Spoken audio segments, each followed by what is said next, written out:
Basane kabisa bagenda bamushimira bamubwira ati wakoze cyane. Azizi Basane Kulanya kabisa bagenda bamuhereza umuwo w'amafaranga. Uwo ni Azizi Basane. Azizi Basane bagenda bamukubita icyo bita inoti. Azizi Basane kabisa wakoze akazi gakomeye. Abareba bamuhereza icyo bita urufaranga.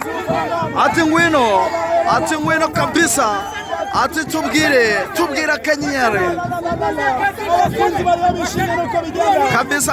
kabisa ugenda kabisa ukanda sabu kabisa ibintu byose bigenda neza. Azizi Basane Kulanya bagenda kubita icyo biti akanoti ati akubita mu gipira kabisa. Dore nguwo Azizi Basane bagenda bakubita icyo bita inoti kabisa. Abareba bavuga ati wakoze, ati shiramo akanimero.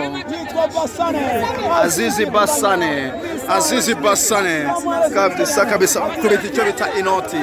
Azizi Basane Kulanya. Azizi Basane bahita bajya no kumuhemba umukinnyi mwiza uwo munsi kabisa. Azizi Basane bakaba bagiye kumuhemba igihembo cy'umukinnyi mwiza uwo munsi kabisa. Ibintu byose birushaho kugenda bimera neza cyane.